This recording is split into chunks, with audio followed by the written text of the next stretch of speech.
Hi friends, তোমরা কেমন আছো? আশা করি ভালো আছো।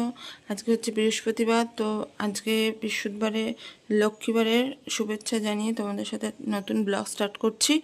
তো ঘরের অবস্থা দেখতেই পাচ্ছ, একদম শোচনীয়। ঘরদোর একদম মেস হয়ে আছে। তো ঘরদোর সকালে ঘুম থেকে উঠে ছেলেরা স্কুলে চলে গেছে টিফিন খেয়ে। আজকে দুই ছেলেরই পরীক্ষা। তো ওদেরকে পাঠিয়ে এবার আমি ঘরটা পুরো নিট অ্যান্ড ক্লিন করবো, করে তারপরে আবার তোমাদের সামনে আসছি। আর আজকে যেহেতু বৃহস্পতিবার, লক্ষ্মী পুজো আছে, তো অনেক কাজ। তো কতটা কি শ্যুট করতে পারবো জানি না, তবে চেষ্টা করব। তো চলো প্রথমকার কাজ, ঘরটা পুরো ক্লিন করে তারপরে তোমাদের সাথে আবার শেয়ার করছি।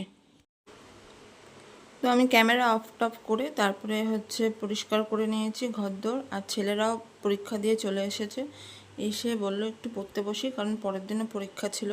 এক এক দিনে দুটো করে পরীক্ষা হচ্ছে, সেই জন্য। তো আমি ঘরদোর পরিষ্কার করে নিয়েছি। আর হচ্ছে রান্নাটাও শুরু করে দিয়েছি, মানে একদিকে রান্না করছি আর একদিকে হচ্ছে ঘরদোর গোছাচ্ছি। এইবারে আসার পর শোকেসটা গোছানো হয়নি, তা আজকে ফাইনালি গোছালাম। তো চলো তোমাদের দেখিয়ে দিই কী রান্না করলাম। রান্না সেরকম কিছু করিনি, আজকে বৃহস্পতিবার নিরামিষই করেছি, মুগের ডাল করেছি। আর হচ্ছে পাঁপড়ের তরকারি করেছিলাম, পাঁপড় ভাজাও করেছিলাম। ছেলে বায়না করেছিল পাঁপড়ের তরকারি করো, খুব ভালোবাসে পাঁপড়ের তরকারিটা। এটা আমার মায়ের কাছ থেকে শেখা। তো পাঁপড়ের তরকারি আর পাঁপড় ভাজা করেছিলাম আর ডাল করেছিলাম। তো রান্নাবান্না কমপ্লিট হয়ে গেছে, ঘরদোর সমস্ত কাজকর্ম হয়ে গেছে। এবার চান টান করে পুজো দেবো, আজকে যেহেতু বৃহস্পতিবার। পুজো টুজো দিয়ে তারপরে হচ্ছে খাওয়া দাওয়া করবো। তো চলো চান করে আবার তোমাদের সাথে দেখা হচ্ছে। এই দেখো, চান টান করে পুজো টুজো করে নিয়েছি।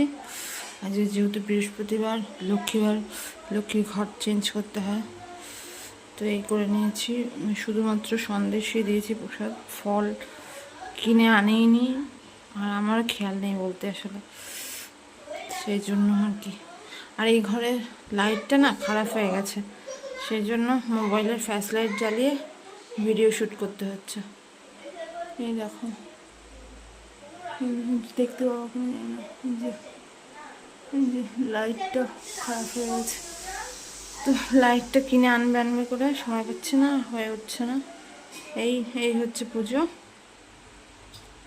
তোমরা কমেন্ট করে জানিও আমার ঠাকুরের স্থানটা কেমন হয়েছে। হ্যাঁ, খুব মানে আগের বাড়িতে খুব ছোট সীমিত জায়গা ছিল, তো একখানা সিংহাসন বানিয়ে তার মধ্যে হচ্ছে ঠাকুরগুলো মানে একদম ঘিজামিজি টাইপের ছিল।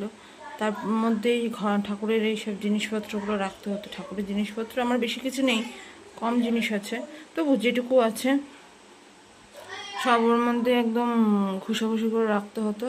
তো সেই জন্য খুব অসুবিধাও হতো। তো এখন অনেকটা জায়গা পেয়েছি, হ্যাঁ, একটা বড় তাক পেয়েছি, দেখো খুব ভালো লাগছে। আমার খুব ইচ্ছা ছিল যে ঠাকুরটা শুধুমাত্র যেখানে রাখবো শুধুমাত্র সেখানে ঠাকুরই থাকবে, আর অন্য কিছু থাকবে না। তো এটা পেয়েছি। আর আগের বাড়িতে শিব পাতবো করে জায়গা ছিল না বলে শিব পাতা হয়নি। তো এবারে দেখলাম যে অনেকটাই জায়গা আছে, তো সেই জন্য শিব ঠাকুরটাকে পেতেই ফেললাম। মানে অনেক দিন ধরে ইচ্ছাও ছিল শিব পাতবো। শিব ঠাকুর আমার প্রচণ্ড ভালো লাগে, খুব ভালোবাসি আমি শিবকে। তো এটাই।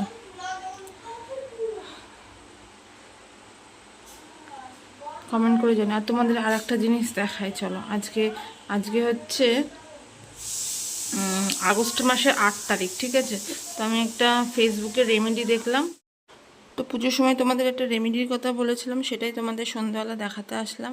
8 মিনিটে এই রেমেডিটা পালন করেছি। ফেসবুকে দেখার রেমেডিটা খুব লাভ হয় বলে আর্থিক দিক থেকে। তো একটা প্রদীপের মধ্যে তেল, সর্ষের তেল আর সলতে দিয়ে প্রদীপটা জ্বালিয়েছিলাম। প্রদীপটা সদর দরজার বাইরে রাখতে বলেছিল, তো রাখা হয়েছে। তো আজকে ভিডিওটা কেমন লাগলো? আশা করি ভালো লাগলো প্লিজ সাবস্ক্রাইব মাই চ্যানেল। আজকের মতো